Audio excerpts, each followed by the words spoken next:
Hoje a gente vai mergulhar nos acontecimentos que definiram o dia 23 de março de 2026 no Brasil. E para fazer essa análise, nossa fonte é uma só, o painelpolitico.com. Tudo o que vamos conversar aqui vem do trabalho rigoroso deles que acompanha o poder de perto. A gente se baseia nos resumos diários de segunda, quarta e sexta, na coluna de bastidores de terça e quinta e, claro, no resumo especial do editor aos sábados. Então, vamos lá entender esse dia. Olha só o nosso roteiro de hoje. A gente começa vendo o quadro geral, passa pelos tribunais, mergulha na economia, analisa as jogadas políticas, encara um dilema na Amazônia e, no final, junta todas as peças para entender o que realmente importa. Porque é isso, né? Um único dia no Brasil pode parecer uma temporada inteira de uma série.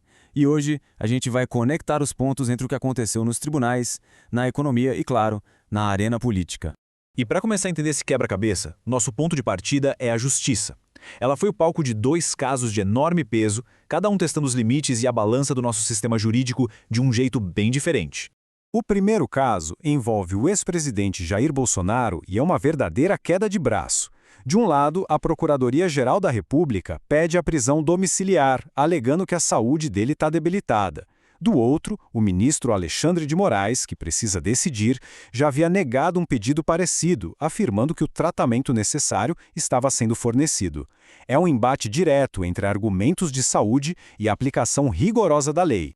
E enquanto essa decisão de peso não sai em Brasília, lá no Rio de Janeiro, um outro drama jurídico de uma natureza completamente diferente teve uma revolta que chocou muita gente. Essa frase fortíssima é de Leniel Borel, o pai do menino Henry. Foi o desabafo dele depois que o julgamento do assassinato do seu filho foi adiado de última hora para 25 de maio. O motivo? Uma manobra da defesa. E essa manobra não só atrasou o veredito, como também resultou na soltura da mãe do menino, Monique Medeiros. Agora, saindo um pouco do foco nos tribunais, mas sem sair da tensão, a gente mergulha nos grandes debates e problemas da economia e do sistema financeiro do país. E olha, tem uma discussão que mexe com a vida de todo mundo. E está pegando fogo no Congresso, o fim da escala 6x1. Basicamente, é o debate sobre mudar a forma como a semana de trabalho é organizada no Brasil, o que pode alterar a rotina de milhões e milhões de pessoas.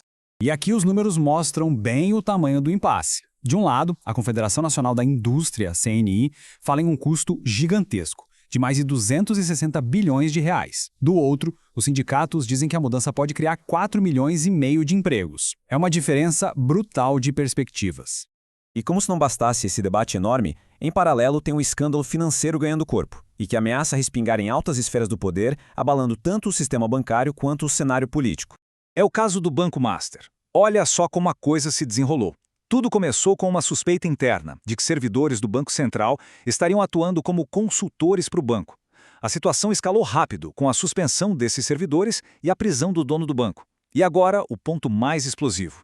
Ele está negociando uma delação premiada que pode entregar nomes de peso na política. É claro que tudo isso, esses embates na justiça, as discussões na economia, tudo vira combustível para a política. E o jogo de 2026, pode acreditar, já começou a ser jogado. E ele está sendo jogado com muita, mas muita estratégia, principalmente nos estados. E um dos primeiros grandes lances nesse tabuleiro veio lá do Paraná, uma disputa de poder local que acabou gerando um efeito dominó na política nacional. O governador Ratinho Júnior fez uma jogada muito calculada. Ele abriu mão do sonho presidencial de concorrer em 2026. E por quê? Para focar em casa, no governo do estado, e principalmente para tentar bloquear o caminho do seu rival, Sérgio Moro. Com isso, ele mexe em todo o cenário nacional e abre espaço para Ronaldo Caiado, do mesmo partido, o PSD. Agora, subindo um pouco no mapa do Brasil, lá para Rondônia, a estratégia é outra. Não é sobre recuar, é sobre fazer ataques de precisão. É quase uma guerra de guerrilha política. A jogada foi a seguinte: o pré-candidato ao governo, Hildon Chaves, foi escolher o vice dele justamente na cidade natal do seu principal adversário. Isso, claro, não é coincidência.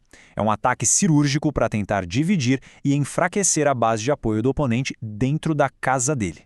E para fechar essa análise do dia, a gente volta para Rondônia. Mas agora para uma história que, no fundo, resume bem esse eterno cabo de guerra que o Brasil vive entre o que é urgente e o que é direito fundamental.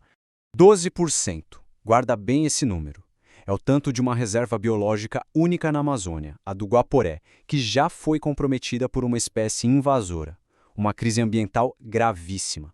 E aí surge o chamado dilema dos búfalos. De um lado, o ICMBio, órgão ambiental, diz: a gente precisa abater esses 5.000 búfalos, senão um estrago no ecossistema vai ser irreversível. Do outro lado, o Ministério Público Federal entra na história e consegue uma ordem na justiça para parar tudo, com um argumento muito forte. Calma aí, ninguém consultou as comunidades indígenas e tradicionais da região e isso viola a Constituição. Então, depois de passar por tribunais, Congresso e até por uma reserva na Amazônia, o que é que fica? O que a gente tira desse retrato de um único dia na vida do Brasil? A análise do painel político.com mostra que nada disso é isolado. As peças se conectam. A pressão no judiciário vira argumento no jogo político. O debate sobre a economia vira arma nas eleições que já começaram nos estados. E o dilema entre preservar o meio ambiente e respeitar os direitos dos povos tradicionais é uma ferida que continua aberta. No fim das contas, o que a gente vê é um país tentando se equilibrar numa corda bamba o tempo todo. Um ato de equilíbrio complexo e constante entre forças que puxam para todos os lados. E isso nos deixa com a grande pergunta, não é? Com tantos campos de batalha abertos ao mesmo tempo, de um tribunal no Rio a uma reserva na Amazônia, como é que uma nação consegue encontrar o equilíbrio entre justiça, progresso e direitos? Fica a reflexão.